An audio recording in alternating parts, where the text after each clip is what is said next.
Jedi utilise la force pour la connaissance et la défense. Jamais la Jedi. Ce sont des clients très importants, ils ne peuvent pas attendre. Eh ben, ils vont apprendre. Nous avons juré de protéger jusqu'à la mort la pierre du temps. Et j'ai juré de plus manger de glace, mais pareil qu'on a créé un parfum pour moi. Ah, ça nous botte tous de t'entendre dire ça. Il faut avouer que voir Donnie massacrer un nazi, c'est presque aussi chouette que d'aller au cinoche. Bienvenue dans ce nouvel épisode de LNDS. LNDS, c'est le format news de la nuit des sorties, où l'on analyse l'actualité de l'industrie du cinéma et des séries sous toutes ses coutures. Et pour ce faire, c'est comme d'habitude avec Al. Bonsoir Al. Bonsoir Ista, comment ça va? Ça va et toi? Fatigué, mais j'ai l'impression que je dis ça à chaque fois. Oui. J'ai l'impression que je dis tout le temps fatigué, mais là je suis vraiment fatigué. Mais pas fatigué de travail ou quoi, mais juste fatigué de... J'ai envie de dormir. Mais j'ai du mal. Mais heureusement qu'il y a les news de la semaine et la nuit des sorties pour me remonter le moral, quoi. Franchement. En plus, franchement, il y a pas une actualité bizarre en ce moment, quoi. Pas du tout. Donc ça va, quoi. Ouais. Oh là là là là, c'est vrai. Et la fin d'année s'annonce spéciale. Compliqué, effectivement. Mais bon, heureusement, revenons aux news. Et est-ce qu'on commencerait pas par Marvel? Parce que je pense qu'on a l'habitude de commencer par Marvel à chaque fois. Donc, c'est parti, Oui. ça. Ouais, let's go. Bon, on va partir de Agatha All Along, dont on a fait la critique d'ailleurs. Notre dernier podcast, c'est celui-là. C'est ça la critique, allez l'écouter.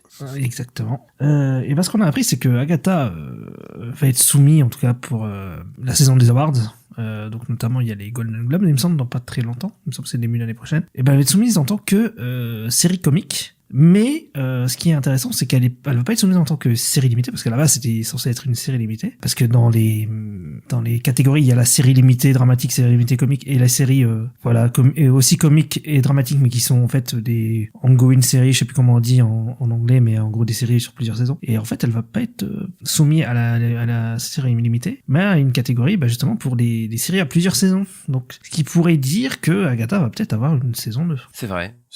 Après, je tiens à noter quand même que il me semble que Shogun a gagné pour Limited Series, il me semble. Mais Et après ils ont renouvelé. Enfin bref, dans tous les cas, c'est des catégories. Mais effectivement, vu le succès quand même d'Agatha, All Along, etc., ça m'étonnerait pas qu'il y ait une saison 2. Après, ce qui m'étonne, c'est que je pensais que du coup Agatha, ils allaient la continuer, mais dans une autre série, puisque c'est vers là que ça se dirigeait, en tout cas vers autre chose. Donc ça m'étonnerait qu'ils disent Agatha All Along saison 2, mais bon. Vu le succès de la série, peut-être ils ont un peu chamboulé les plans. Et finalement, une saison 2 arrivera, quoi. Peut-être qu'en fait, ça aurait dû être une série Wiccan, mais ce sera une série... Vu que tu sais déjà les persos de la série Agatha, au final, tu peux faire Agatha saison 2 avec ça. Donc, et puis, je pense que Agatha, ça devient peut-être une marque chez Disney, donc vu que les audiences sont bonnes et tout, oui, pourquoi pas rester sur Agatha, quoi. C'est ça. Après, je doute que ça gagne quelque chose, je t'avoue, pour le coup, parce que bon, on sait que c'est un peu les mêmes qui gagnent en comédie en général. Oui, ils vont se retrouver en face de The Bear, hein, donc c'est mort. c'est mort. Ça va être compliqué, mais ça m'étonnerait pas de revoir Agatha d'ici sous peu, en tout cas. Autre info Marvel, mais plutôt du côté sombre de Marvel. Oui, très très sombre, le côté Sony Marvel. Donc Sony, ceux qui ont fait les Venom, etc. Ils sont sur un film Agent Venom. Alors voilà, donc effectivement Venom 3 est peut-être la fin de Venom, mais Agent Venom arrivera. Donc Agent Venom, c'est un autre symbiote, il me semble, de l'univers de Venom, de Spider-Man. Et c'est vers là que ça se dirige. Et je crois... Peut-être que je dis de la merde, Ista, mais tu me corrigeras. Oui, j'ai déjà dit de la merde, mais c'est pas grave. Parce que Venom, c'est Venom, hein. Agent Venom, c'est Venom. Quoi? Agent Venom, c'est Venom, mais c'est Venom dans le corps de Flash Thompson. D'accord, écoute, je pensais que c'était un autre symbiote, mais du coup, non, c'est bien Venom. Ouais, c'est Venom. Oh là là là là. Ok, d'accord. Mais oui, effectivement, je savais que c'était Flash Thompson, enfin, j'étais pas sûr, mais c'était du coup Flash Thompson. Mais je crois que s'il a des guns et tout, non, c'est pas j'ai vu des images. Ouais. Ça a l'air bien débile aussi. Moi, j'avais pas calé, mais en fait, dans Venom 3, à la fin, il y a un mec qui perd des jambes, qui perd 2 jambes, et c'est ça l'histoire en fait dans les comics, c'est le mec qui perd ses jambes et il se fait choper par Venom, je crois, il devient Agent Venom. Et il y a un mec qui perd ses jambes et il y a le personnage de Chevalier Joffer qui dit Thompson down. Donc genre ce serait ce perso là. Oh là là. L'origine Un story. perso random, qu'on a eu l'origine story dans le final du film là, que j'ai même pas calé. Voilà, il va peut-être avoir son film quoi. Mais du coup, ça confirmerait là, c'est parce qu'il y a une scène post-générique dans Venom 3. Bon voilà, on va spoiler un peu, mais elle est bizarrement faite, mais on te laisse peut-être penser que Venom est pas mort. Mais du coup, peut-être que Tom Hardy, lui, il avait dit que c'était fini pour lui. mais peut-être que le personnage de Venom, ils ont laissé la porte ouverte pour ça, et je pense qu'ils vont partir sur un agent Venom en mode, Venom va revenir, quoi. Enfin, en tout cas, peut-être pas Tom Hardy. C'est ça. Et dans Venom 3, il y a aussi un perso qu'on voit de dos, jamais, on le voit jamais. Donc est-ce qu'il y aurait pas lui aussi dans le film, tu vois? Ouais, moi je pense que clairement ils vont pas abandonner cet univers parce que Venom 3 marche pas trop mal. Voilà, c'est pas un carton, mais à l'international il marche pas mal. Mais nous, ça nous fait chier parce qu'on en croyait en avoir fini avec cet univers. mais du coup, là, c'est la confirmation que non. En tout cas, là, ils travaillent quand même à faire autre chose après. Bon, voilà, on a eu la suite du Venomverse plus tôt que prévu même. Du coup, merde. À voir. Après, c'est qu'une rumeur pour l'instant, il y a rien d'officiel. Bon, mais bon, comme t'as dit, Venom 3 fonctionne pas trop mal, donc ça m'étonnerait pas qu'il le fasse. Ensuite, on va chez Disney. On a un nouveau Pirates des Caraïbes qui est en production et qui va tourner en fin 2025. Alors, il y a eu tellement de rumeurs et de projets sur Pirates des Caraïbes. On a eu le projet avec Margot Robbie qui a été, il semble, avorté. On a eu le projet avec Johnny Depp qui devait revenir dans le rôle, qui a été apparemment avorté. Et là, on a un nouveau Pirates des Caraïbes pour fin 2025, mais cette fois-ci sans Johnny Depp, c'est confirmé. Mais du coup, on sait pas du tout ce que ça va traiter. Donc, je pense que ça va être dans l'univers de Pirates des Caraïbes. Et je pense que Margot Robbie n'est plus vraiment prévue à ce niveau-là, mais on savait que ça allait revenir, la saga Pirates des Caraïbes, parce que tous les Pirates des Caraïbes ont marché, même le dernier qui a moins marché, il a quand même, c'était quand même un sacré carton. Maintenant, faut voir si la saga elle arrive à marcher sans Johnny Depp, pour le coup, mais moi ça m'étonne pas du tout de revoir cette saga sur nos écrans, quoi. Non, ça m'étonne pas non plus, hein. Sur le coup, c'est quand même une grosse franchise de Disney. Moi, ça m'étonnerait même pas. Je crois que j'en avais déjà parlé, mais qu'ils fassent tout un univers étendu autour. Ils pourraient, faire des séries et tout autour de cet univers-là. Avec plein d'équipes de pirates et tout. Donc moi, ça m'étonne pas que Disney, avec la stratégie Bob Iger, va peut-être réessayer de capitaliser sur cette licence, quoi. Donc voilà, mais fin 2025, ils commencent à filmer, mais on sait pas quoi. C'est juste un projet Pirates des Caraïbes, quoi. C'est ça, donc après peut-être que Margot Robbie est toujours attachée, mais en tout cas on n'a pas plus d'infos sur ça, mais elle avait l'air de dire que c'était un peu mort la dernière fois. On sait pas trop, mais ouais. Je pense que oui, elle est sur d'autres choses maintenant, je pense, parce que ça fait genre 4-5 ans que... Ouais, puis elle fait les Sims et tout, là, enfin, elle produit plein de trucs. Oui, je pense qu'elle a d'autres projets, elle a d'autres trucs, mais voilà, moi en vrai, s'ils prennent un nouveau cap, des nouveaux personnages, etc., je suis chaud, parce que moi je vois pas beaucoup de films de pirates, je dois avouer, Ouais. Hein. Et moi, j'aime beaucoup les 3 premiers Pirates des Caraïbes, mais je pense que la saga elle avait vraiment besoin d'un nouveau cap sans Jack Sparrow, parce qu'au bout d'un moment, t'as fait 5 films avec lui. Enfin, au bout d'un moment, fallait s'en séparer. Oui, sans Jack Sparrow, mais ce serait bien de faire venir Gore Verbinski, moi, je trouve. Ouais, moi, ce serait super, mais bon, le problème, c'est que je sais pas s'ils vont le reprendre, ou si même lui-même est intéressé à revenir. Mais oui, effectivement, reprenez des bons réals, parce que là, franchement, les 2 derniers, c'était compliqué. C'était pas ouf, effectivement. On verra, hein, peut-être qu'il va y avoir un bon nom dessus, hein. Peut-être il y aura un truc sympa, hein. On espère, écoute. Et en parlant d'une autre franchise, on parlait d'Alien, et c'est Ridley Scott qui développe un nouveau film Alien. Donc Ridley Scott, on n'a pas fini avec la licence, on croyait qu'il avait arrêté après Covenant. Mais non, il va peut-être faire une suite à Covenant. Moi là, je me dis peut-être qu'il va faire la fin de la trilogie David. Je sais pas si tu te souviens, il y a une semaine ou deux, on avait dit que 20th Century Studio parlait de faire était en discussion pour travailler sur Alien Romulus 2. Enfin, en tout cas, pour faire la suite. Là, je pense pas que c'est annoncé comme étant relié, mais que Ridley Scott travaille sur un nouveau film Alien. Alors, je sais qu'il y a beaucoup qui disent c'est le retour de David. Je sais pas du tout, parce que Ridley Scott est le producteur, gros producteur de la saga Alien, donc ça se trouve c'est juste un autre film dans la saga Alien. Ça se trouve c'est pas du tout lui qui va le réaliser ou quoi. Enfin, tu vois, pour l'instant, il a juste dit qu'il développait un film Alien. Voilà, c'est très vague. Moi, en vrai de vrai, je serais content que ce soit la suite de Prometheus, parce qu'en vrai, on est resté un peu sur un... Oui, cliffhanger, quoi. Ouais, sur un cliffhanger qui mène à pas grand chose. En tout cas, on savait pas. Et moi, j'ai vraiment envie de voir le personnage de David. Je trouve qu'il est intéressant. Maintenant, c'est possible aussi que ce soit juste une autre épisode de franchise et que ça se trouve, ils soient même pas dedans. Ou même pas réel. Ouais, ils sont... Ah oui, David, ok.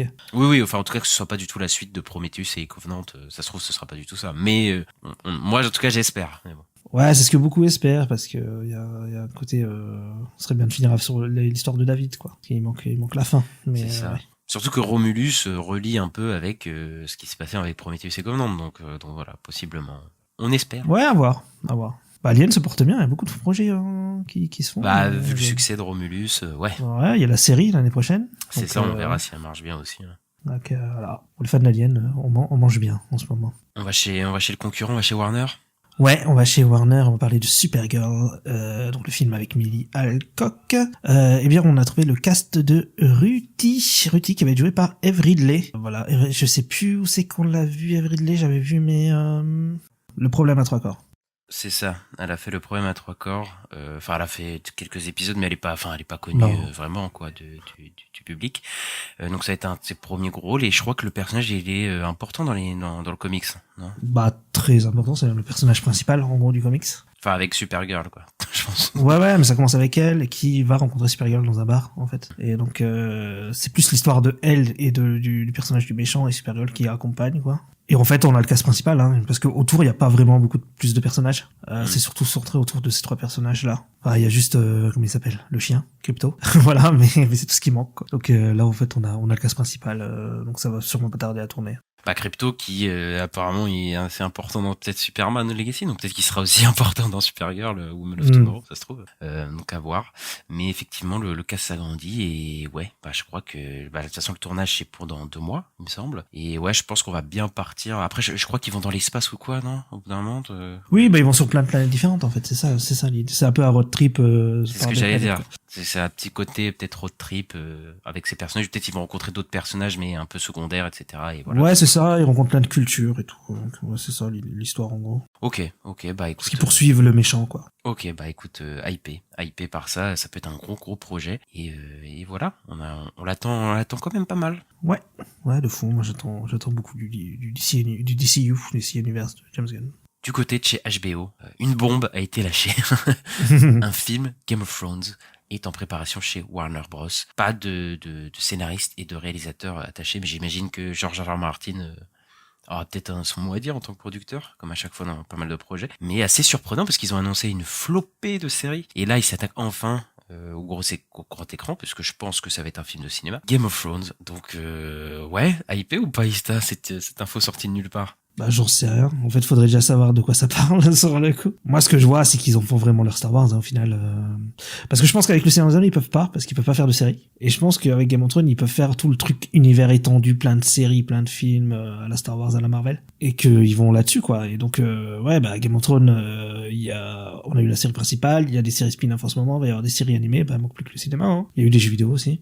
Et ouais, il manque plus qu'un film au cinéma, et voilà. Mais de quoi ça va parler, à quelle période ça se situe? De toute façon, ils ont le choix, hein. Je pense qu'ils ont le choix pour parler de ça. Mais c'est vrai à l'époque, il y avait des discussions pour que la fin de Game of Thrones soit une trilogie au cinéma, potentiellement. Donc, mais voilà, ils ont pas voulu, parce qu'ils ont dit on est HBO, on a une chaîne de télé, et à l'époque c'était pas Zaslav aussi, hein. Après ça, je pense que c'est pas plus mal qu'ils aient pas fait ça à l'époque pour finir la série, parce que j'avoue que ce serait un peu bizarre. Mais là, pour le coup, ouais, faire un film dans l'univers Game of Thrones, de toute façon, la fanbase Game of Thrones va reprendre présente, je pense. Il y a de quoi faire un grand film, tu sais, assez spectaculaire, etc. Sur un événement ou sur un truc assez précis. Et puis ils ont les talents pour, donc moi je pense que je serai là pour voir le film complètement. Donc voilà, mais ouais, enfin là ils sont dans la franchisation totale de Game of Thrones. Là, on va en bouffer à toutes les sauces, ça c'est sûr. C'est fini, hein. Si vous aimez pas ça, ouais. Vous tapez 500 séries, 500 films, c'est mort. Bah, de toute façon, parce que si le film marche, il y en aura d'autres, hein. Personne n'est obligé de regarder après. Pour le coup. Oui, c'est ça. C'est comme on veut, mais nous on est contents, les fans de Game of Thrones. On est contents jusqu'à qu'on en aura marre, quoi, en fait. Non, parce que c'est vrai que sur le niveau bataille, ça peut donner des trucs assez fous, quoi. Bah, ils ont déjà fait en série des trucs très très quali, donc au cinéma, ça peut être qu'encore mieux, possiblement, quoi. On voit du côté de chez Netflix et Greta Gerwig continue son push pour sortir le film Narnia au cinéma, et apparemment ce serait pour novembre 2026, donc dans 2 ans, pour avoir une sortie cinéma de Narnia, et bah ça commence possiblement à payer, puisque possiblement Netflix est en train de plier pour avoir cette sortie au cinéma. Et bah ça serait une grosse première, hein, parce que je me souviens pas d'un film Netflix qui est sorti au cinéma, un gros film Netflix sorti au cinéma exclusivement. Il y a eu comme c'était pour The Irishman, il y a eu quelques trucs à Paris, je crois. Oui, mais c'est sorties limitées. Mais là, c'est vraiment ouais, c'était très limité, ouais. Une sortie ciné, voilà, là, ça va être vraiment, quoi. Donc ouais, à voir ce que ça donne pour la suite. Est-ce qu'il y a un vrai changement de stratégie Netflix? Mais en tout cas, voilà, pour revenir encore dessus, moi, ça me fait plaisir que certains films Netflix sortent au cinéma, parce qu'il y en a, voilà, quoi. J'ai quand même envie de les voir au cinéma, en tout cas. Bah, surtout leurs blockbusters, quoi, avec des gros effets spéciaux, des gros moyens, des gros budgets, ce serait bien qu'on les ait au cinéma. Donc là, c'est le moment, quoi, en tout cas d'essayer peut-être. voir ce que ça donne. Ouais. Donc ouais. Après, il faudra voir avec Knives Out aussi, où il y avait Daniel Craig qui râlait pas mal dernièrement sur le 3e film. Ouais. Peut-être qu'il va avoir une sortie ciné au final aussi, peut-être, on verra, je sais pas. Ah ouais, bah ce serait même le premier film du coup à sortir parce que le film est tourné, je crois, il me semble, ou il est en train d'être tourné. Donc il sortirait l'année prochaine, donc potentiellement va falloir voir, on suivra tout ça de près dans tous les cas. Le showrunner de la série Sweet Tooth, qui est sur Netflix sur le coup, donc Jim Mickle, il va écrire, adapter et réaliser une adaptation en live action de Gundam, donc Gundam, l'anime avec les robots, l'anime japonais avec les robots très connu, voilà, qui va être une coprode entre Legendary et Bandai Namco Filmworks. Et Legendary, ils avaient déjà un accord pour faire un film avec Netflix, avec le réalisateur Jordan Vogt Robert qui avait fait Kong Skull Island, mais ils sont plus du tout impliqués dans ce projet sur le coup, donc c'est fini avec Netflix, c'est fini avec Jordan Vogt Robert, et donc voilà, donc ça va être une production de Legendary et Bandai Namco, et je pense que ce sera pour le cinéma, je pense, parce qu'il y a plus de plateforme de streaming en tout cas qui est impliquée dans ce projet. Bah après il y a peut-être Amazon qui peut racheter le truc, on sait, c'est comment ça peut se passer, mais effectivement ouais la série Gundam, donc enfin c'est une série d'animes, parce qu'il y en a, je crois qu'il y en a je sais pas combien. Beaucoup, ouais, je sais pas. Qui est très populaire au Japon, et ouais, du coup, en live action, ça va être quand même un sacré défi. Enfin, quoique, on a déjà vu Guillermo del Toro faire des gros, des gros robots qui se battent entre eux, donc, comme quoi c'est un peu possible. Mais du coup, oui, le showrunner Jim Mickle, donc du coup, ils ont mis un showrunner de série, donc quand même pour faire un film live action. Donc ouais, c'est assez, je sais pas trop ce que ça va donner. Après, j'ai pas vu Sweet Tooth, parce que je sais qu'il y a des fans, mais je sais pas du tout ce que la série vaut vraiment. Mais ouais. Je sais que c'est pas aussi bien que le comics, de ce que j'ai entendu, moi, mais après, c'est tout ce que je sais. Ouais, bon après, ça on peut, c'est surtout les adaptations Oui. que les gens peuvent dire ça, quasiment. Mais ouais, en tout cas, ouais, intéressé quand même de voir ça. J'aimerais bien voir les premiers visuels parce que bah Gundam c'est quand même un challenge, quand même, je pense, d'adapter tout ça, quoi. Ouais, de fou. Après, on a déjà eu des films de robots, on a eu Transformers, on a eu Pacific Rim, donc on sait qu'on peut le faire, mais voilà quoi. À voir, mais je suis intéressé aussi. Je suis un peu curieux. On va chez Paramount et on va voir Tom Cruise, parce que Tom Cruise il a de l'actualité en ce moment. Mission Impossible 8 veut faire son début à Cannes, donc voilà, c'est assez courant maintenant depuis quand même pas mal de temps que à Cannes il y a des films populaires, voilà, des Cannes premières qui débarquent. On a eu Indiana Jones, on a eu Furiosa cette année, et là que Mission Impossible 8 voudrait une sortie à Cannes parce que bah c'est un peu prestigieux, voilà, ça fait parler un peu du film. Et Tom Cruise il était déjà allé à Cannes, il me semble, pour Mission Impossible 7, je sais plus du tout, c'est pas pour Top Gun plutôt? Ou c'est peut-être Top Gun, mais en tout cas il a déjà promu des films là-bas, donc ce serait pas la première fois. Et donc on a le trailer qui va sortir ce mois-ci. Et le budget de Mission Impossible 8, on en avait déjà parlé il y a un moment, parce que Mission Impossible 8 a eu beaucoup de problèmes de production, notamment la grève des scénaristes, donc qui a retardé le tournage. Il y a eu un problème avec un bateau qui a explosé et qu'ils ont dû reconstruire, etc. C'est la folie. Et apparemment le budget serait près de 400 millions, donc c'est niveau Avatar 2 en termes de budget là. Et du coup Paramount voudrait marketer le film comme le dernier film de la saga. Pour Tom Cruise en tout cas, et Tom Cruise est pas trop chaud parce que lui il veut revenir en fait. Ouais, il a dit jusqu'à ses 80 ans il veut le faire, donc voilà, il veut rester Ethan Hunt de Mission Impossible, mais du coup 400 millions, bonne chance pour les rembourser quand même, parce qu'il va falloir impérativement aller dans le milliard déjà, ça c'est sûr, mais est-ce que le film le fera, puisque le dernier a pas été un succès non plus, donc ça va être très compliqué là. Ouais, moi je le vois pas le faire, mais ouais, je sais pas. S'il le fait pas, ça va peut-être être quand même au final le dernier film de la franchise. Sans le coup, s'il serait pas à se rembourser, je vois pas pourquoi Paramount remettrait des sous là-dedans.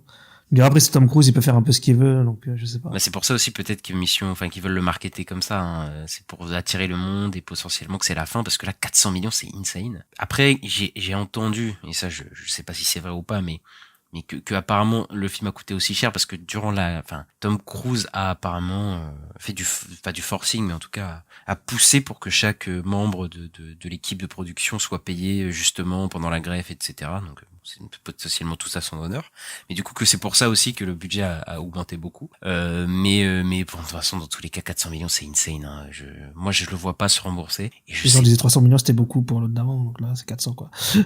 Mais du coup je sais pas du tout ce qui va se passer pour la saga Mission Impossible, parce que je pense que ça va être le dernier, hein, parce que là c'est le budget de prod, hein, mais après il y a le budget de marketing et tout ça, ouais ça fait beaucoup quoi. Puis bon, ça tourne, enfin c'est sympa Mission Impossible, mais ça tourne quand même un peu en rond, je trouve, dans les derniers là, ça Bah, surtout que celui-là est toujours réalisé par Christopher McQuarrie et du coup ce sera En le plus. troisième ou le quatrième qui est réalisé par Christopher McQuarrie. Donc oui, c'est vrai qu'on tourne un peu en rond, quoi. Il n'y a pas de nouveau réal, etc. C'est ce qui faisait pour moi la force de Mission Impossible.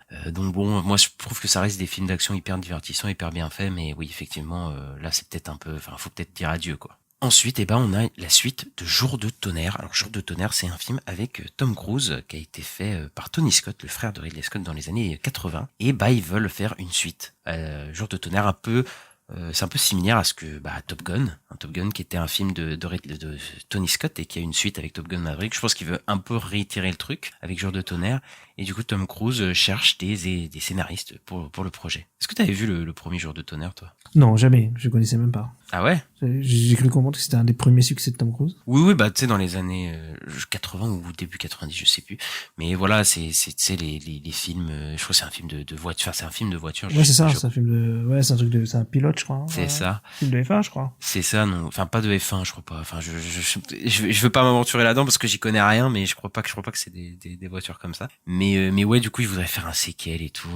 Moi, je pense qu'il veut recréer le côté Top Gun, mais je pense que Top Gun, comme ça avait plus marqué les États-Unis, même le monde que Jour de tonnerre. Ici, en France, Top Gun, c'est bien plus connu que Jour de tonnerre. Hein. Oui, mais même aux États-Unis, je pense. Hein. Mais après, ils veulent avoir un succès. Enfin, tu sais, ils veulent réitérer le truc de Tom Cruise qui renfile un peu le truc. Bon, je sais pas si c'est très intéressant, voilà, parce que je crois que Jour de tonnerre, le premier, je l'ai pas vu, mais il est pas très réputé, quoi. Alors que Top Gun, au moins, il y avait un petit truc culte, quoi, dessus, quoi. Ouais, je sais pas si ça m'apprendra. Je suis très sceptique. À voir. On va chez Universal? Ouais, on va parler de Lego, parce que Lego, là, ils ont fait des sacrées annonces. Il y a énormément de films Lego qui arrivent sur le coup. Et déjà, c'est bizarre parce qu'on nous annonce 3 live-action movies Lego. Alors, je sais pas pourquoi live-action, mais je pense qu'ils parlent peut-être un peu comme le premier film, La Grande Aventure Lego, qui était mixé avec des Lego. Enfin, t'avais le côté Lego, mais t'avais le côté aussi live-action avec avec Will Ferrell, etc. Peut-être que c'est ça qu'ils veulent dire. C'était juste une scène, hein. Oui, mais peut-être qu'ils vont le rejouer avec ça. J'en sais rien. Écoute, live action Lego, j'avoue que c'est très bizarre comme appellation. Mais peut-être c'est par ça qu'ils veulent dire. Après, voilà.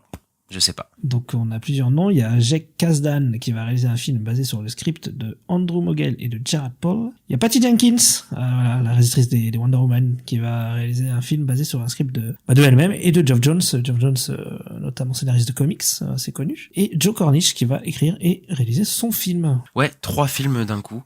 Après, tu sais, je vais me dire, est-ce qu'ils vont pas faire live action de Lego, mais genre, avec des humains, ils vont adapter une histoire de Lego? Mais sauf que je me dis, mais il y a pas d'histoire Lego, parce que Lego, c'est Lego qui reprennent des trucs, non? C'est où je suis fou. Enfin, bref. C'est pour ça que le live action me perturbe. me trigger un peu. Complètement. Après, je t'avoue que moi, les trucs Lego, j'avais bien aimé La Grande Aventure Lego. Je dois avouer. Et puis Lego, c'est quand même une saga, faut le dire, assez lucrative. Hein. Je crois qu'elle a fait enfin, en tout, la saga a fait plus du milliard, hein, en tout, toute la saga Lego au cinéma. Par contre, les réals dessus, là, Jake Kasdan, le mec de Jumanji, etc., la Patty Jenkins, Patty Jenkins, voilà. C'est pas une réalisatrice très très forte, je trouve. Enfin, en tout cas, de ce que j'ai vu. Enfin, Wonder Woman, c'était sympa, mais voilà, c'est tout, pas sans plus, hein. Mais, et Joe Cornish, je crois que c'est celui qui a fait Attack de Block, Attack on the Block. Ok. Donc ça, c'est pas trop mal, mais je t'avoue que est-ce que ça me hype pour voir un truc comme ça? Je suis pas sûr, voilà, je vais rester poli. Ouais, moi non plus, je trouve ça bizarre, de toute façon. Puis le live action me perturbe beaucoup. J'ai peur qu'ils nous fassent Jumanji ou Lego, là. Enfin, Minecraft. Lego, Minecraft, tu vois. Ouais, j'ai peur Ah ouais, de ça. de mecs qui se retrouvent dans un univers Lego. Oh là là, oui, là, tu m'as fait une vision d'horreur, là. Ouais. Ah. Ouais, c'est possible, en plus, hein. Bah, c'est possible de faux, mais bon, on verra bien ce que c'est. Mais 3 films d'un coup là, ils sont chauds, hein, chez Lego. Ouais, un peu trop chaud peut-être. Peut-être un peu trop. Et il y a un autre film Lego qui va arriver, c'est un live action sur Lego Ninjago, voilà, qui est en production à Universal.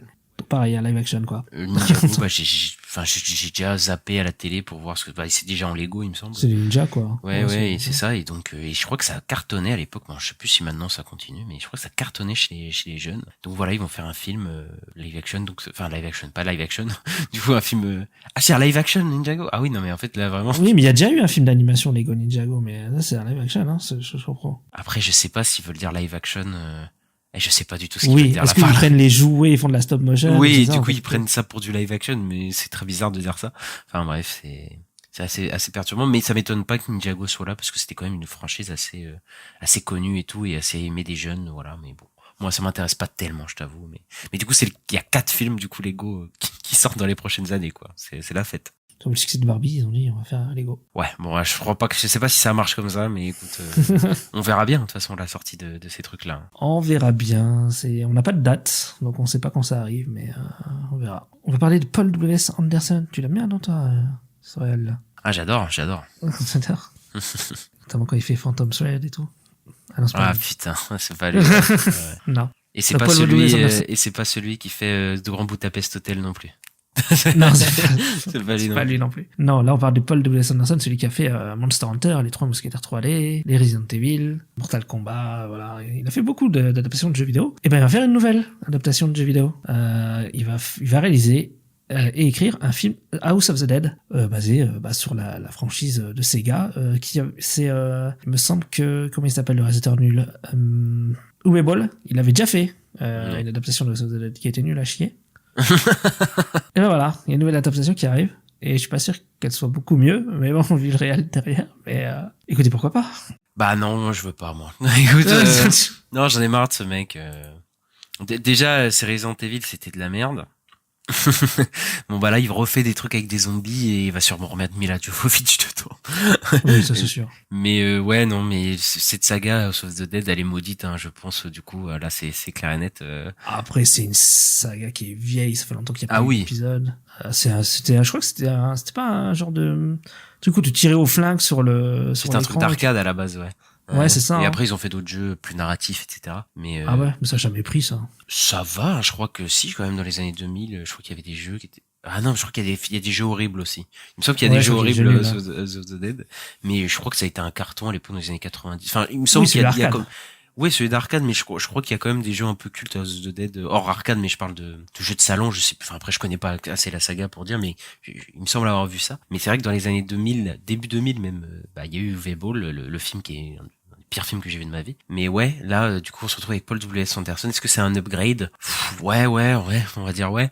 Maintenant, bon, moi j'en ai marre de ce mec qui s'accapare tous les trucs franchises de jeux vidéo et bah il a pas pondu une seule œuvre, une seule adaptation que j'aime bien, donc c'est très compliqué. Ouais. Et Event Horizon est pas mal, mais c'est pas une adaptation. Oui, c'est pas une adaptation de jeu vidéo. Après, je l'ai pas vu celui-là, mais tout ce que j'ai vu de lui, hein, vraiment, hein, Monster Hunter, les Resident Evil, Street Fighter, là.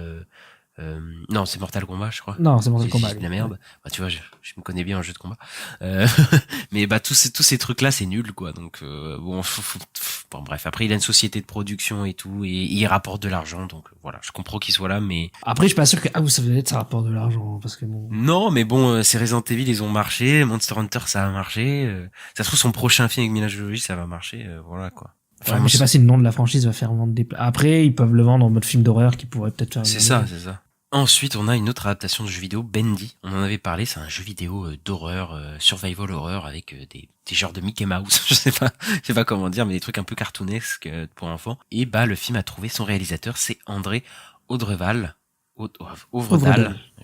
Désolé, je sais pas du tout comment. Je sais même pas comment on dit le O parce que c'est un O avec un rond barré là, c'est bizarre. Oui, c'est un nom norvégien, je crois, donc bon. Désolé, on n'est pas spécialiste. Mais voilà, c'est celui qui avait fait le dernier voyage du Déméter, qu'on n'avait pas trop aimé, Moïsta. Non, on n'avait pas aimé du tout. Par contre, il avait fait de Jendo Identity, qui était pas trop mal. Du coup, l'autopsie de Jendo, qui était pas trop mal. Et bah là, il va faire un film sur ça, et potentiellement, est-ce que ça peut marcher, écoute?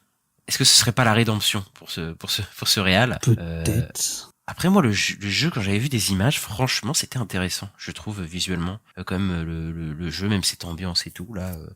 Ça fait penser, je pense, à Five Nights at Freddy's un peu, mais dans un autre, dans un style qui me parle beaucoup plus. Mais bon, ça n'a pas la même popularité, je crois. Enfin, moi, je ne sais même pas, hein, avant qu'ils en parlent du film. Hein. Five Nights at Freddy's, c'est une dinguerie. Ça non, ça c'est moins une dinguerie. Mais bon, comme on est dans la adaptation de jeux vidéo, que ça va sûrement être un film d'horreur qui coûte pas trop cher, on a déjà peut-être une petite fanbase, parce que après, on sait pas, se trouve aux États-Unis, ça a marché de fou. Voilà, ils ont certaines marottes que nous on n'a pas forcément. Oui, on n'a pas la même culture. Mais il y a moyen que ça cartonne. Enfin, un film d'horreur ça cartonne, film d'adaptation de jeux vidéo ça cartonne. Il y a moyen que tout cet univers-là, et il y a des gens qui vont venir nous voir et nous dire ah mais vous connaissez pas tout le lore de Bendy, c'est un lore de fou et tout. Donc voilà, mais bon, moi ça peut m'intéresser, voilà, potentiellement, bizarrement.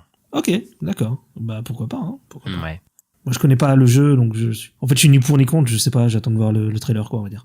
Et on verra bien ce que ça donne. On a eu une annonce par rapport à Godzilla, c'est Takashi Yamazaki. Donc, le réalisateur de Godzilla Minus One, il va réaliser le prochain film japonais Godzilla. Donc voilà, on va retourner avec le même réalisateur qui avait fait un très bon travail, sur le coup, moi, je trouve, on avait beaucoup aimé, on en avait parlé. Ouais. Ou deux. Et donc, il va refaire un nouveau film Godzilla, donc c'est plutôt prometteur, quoi. Ouais, bah après, c'est, tu vois, le succès de Minus One, que ce soit au Japon, mais à l'international, est comme assez fou. Donc, et ça a même teasé potentiellement une suite à la fin, on se souvient. Et ouais, bah du coup, qu'ils reviennent pour faire la suite de Godzilla, pourquoi pas. Écoute, après, j'allais dire, la franchisation. Godzilla, c'est une franchise depuis tellement, de toute façon, de dizaines et dizaines d'années que, bon, écoute, un de plus, un de moins, ça change pas. Mais moi, pour une fois, moi qui suis pas fan de Godzilla, j'avais bien aimé son Minus One. Enfin, c'est peut-être mon préféré au final, de tous ceux que j'ai vus, et j'en ai vu quand même quelques-uns, malheureusement. Et peut-être pas les meilleurs aussi, mais bon, voilà. Mais ouais, du coup, on le revoit enquiller là-dedans. Possiblement, on va le revoir enquiller aussi aux États-Unis, puisque apparemment, il aurait rencontré Kevin Feige. Bon, après, ça se trouve, c'est juste une rencontre amicale ou quoi, mais... Oui, mais il a dit dernièrement qu'il a dit non à beaucoup de projets qu'on lui a proposés parce qu'il voulait faire Godzilla. Donc voilà, bon, peut-être après que ce Godzilla là, il ira autre part, mais je suis content qu'il reste sur son truc de Godzilla, s'il a ses idées, son truc. J'ai bien aimé Minus One, j'aimerais bien Minus 0.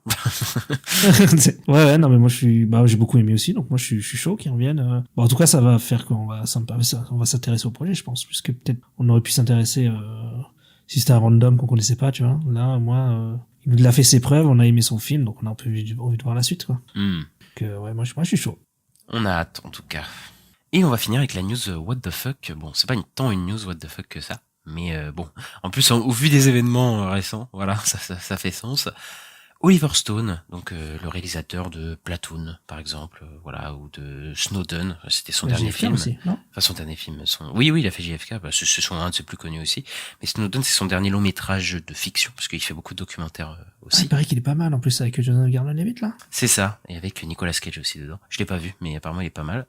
Mais voilà, c'est un réalisateur quand même assez légendaire américain. Et il s'intéresserait à développer un film sur l'assassinat de Trump. Donc voilà, il faut savoir que la tentative, pardon, l'assassinat de Trump, non, la tentative d'assassinat de Donald Trump. Faut savoir que lui, il s'est beaucoup intéressé au président, parce que déjà il a fait un film sur JFK. Bon, c'est pas sur la figure de JFK, c'est toute l'enquête autour du meurtre de JFK. Mais il a fait un film sur Richard Nixon, il a fait un film sur W. Bush. Donc voilà, il s'intéresse maintenant à Donald Trump, mais vraiment sur l'assassinat. Il s'est toujours intéressé quand même à l'Amérique, voilà, à ses fondements, etc. Donc ça étonne personne, mais c'est vrai qu'il reviendrait après peut-être 10 ans du coup d'absence depuis Snowden. Et donc pourquoi pas. En plus, au vu des événements récents, j'aimerais bien voir comment il traite ça sous l'Amérique qu'on a aujourd'hui, en tout cas. Ouais, tu penses que ça peut être intéressant, mais peut-être. Après, comme on parle de la tentative d'assassinat, peut-être que tu disais il s'intéresse pas vraiment à JFK, mais plus qu'est-ce qui tourne autour, peut-être que là ça va être pareil, hein. Oui.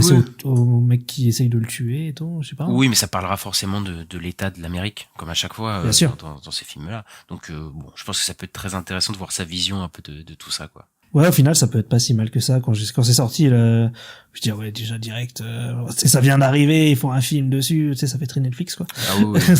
Mais après, s'il a une vraie idée derrière, ça peut peut-être être intéressant, parce qu'en plus, c'est quelqu'un qui a prouvé qu'il était bon, quoi, que c'était à Montréal et que ça pouvait être intéressant, donc à voir. Et voilà, on a fini pour cette semaine. On va sur la chronique Box Office Ista. Alors, Transformers One va finir sa theatrical run. Je sais pas pourquoi j'ai voulu le dire en anglais.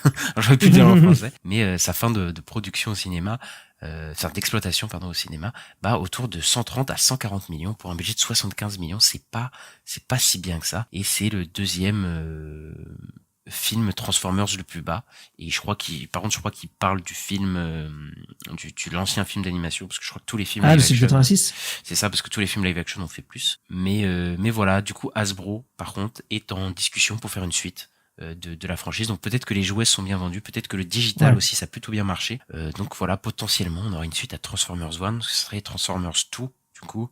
Et toi, Ista, toi qui as bien aimé le film, je pense que tu serais un peu content quand même de voir la suite avec.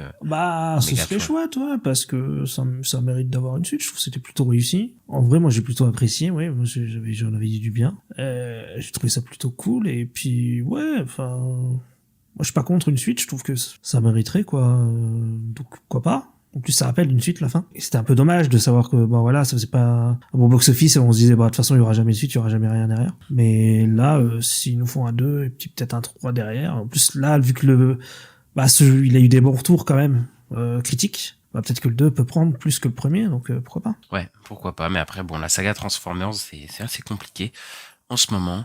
Venom de Last Dance, Ista, ça marche plutôt pas mal, par contre, pour lui. Ouais. J'ai soufflé, désolé. Ouais, parce qu'il a fait 300 millions dans le monde quand même. Alors bon, faut savoir que par contre aux États-Unis, pas un box-office de fou, il a pas passé les 100 millions, je crois qu'il a 90. Ouais, c'est ça. La fois que je regardais. Donc c'est pas fou. Il fait moins quand même que, en tout cas en démarrage sur les 2 premières semaines, il fait moins que le 1 et le 2. Mais la Chine, c'est surtout la Chine en fait qui donne beaucoup, qui carry un peu le film et qui fait un gros box office, parce qu'elle a donné notamment sur deuxième semaine 70 millions, donc ce qui est énorme. Et à voir, mais il a fait 300 millions en 2 semaines, c'est assez énorme en vrai. Et j'ai vu un article qui disait que c'est parce que les gens, ils voulaient s'échapper un peu de l'élection présidentielle, que c'est le parfait tome 3 au cinéma. je sais pas si c'est vrai. Mais... Je sais pas, écoute, mais en tout cas c'est assez triste, voilà. Ouais. de voir Venom 3, et on aura du coup Agent Venom, la suite, on a hâte. Et enfin, le film de Clint Eastwood, du coup Juror 2, ou Juré numéro 2 en français. Ouais, c'est mieux. Bah non, mais je vais dire, voilà, je suis anglophone, j'ai le droit. Il a rapporté 5 millions dans son opening week-end à l'international, dont il faut savoir que la plupart des chiffres, la plus de la moitié ont été faits en France. des chiffres du coup. Bah Warner Bros ne veut pas nous rapporter combien le film a rapporté sur le sol américain. Il faut savoir qu'il y a eu très très peu de salles sur le sol américain. Voilà, c'était une sortie très limitée et ouais, le film, bon bah c'est assez compliqué. Je crois que le but c'était de faire un petit peu parler du film et après de l'ouvrir un petit peu, et puis pas du tout en fait. Au final, Warner Bros veut pas du tout l'ouvrir et tout, donc le film va flop aux États-Unis comme pas possible. Mais ouais, chez nous il marche plutôt bien en plus chez nous pour le coup. Donc, ouais, et puis il a des bons retours et tout, c'est très bizarre. Hein, c'est même un bon film. En plus, Clint Eastwood, il est vieux, on sait pas si ça va être son dernier film ou pas. Enfin, bizarre. C'est une légende. Quand même. Bah quand même, ouais. Ouais, bon voilà, nous on traite mieux nos réalisateurs en France. Voilà, c'est ça le bilan. Exactement. Et voilà, Ista, c'est fini pour aujourd'hui. Mm-hmm. Et on se retrouve très bientôt pour la critique de la semaine. Mais n'hésitez pas à mettre le petit pouce en l'air, les 5 étoiles sur votre plateforme d'écoute, c'est toujours sympa pour le référencement. N'hésitez pas à nous suivre sur les réseaux sociaux @la nuit des sorties, donc sur Twitter, sur Instagram, sur YouTube, sur TikTok, partout. Et on se retrouve très bientôt, Ista. Ouais, et on aura des infos de la D23 Brésil, donc il y aura moins de le prochain épisode va être peut-être très intéressant. C'est ça, on aura peut-être plein de news, ou alors ce sera un flop. Voilà. Possible. Allez, ciao. À plus.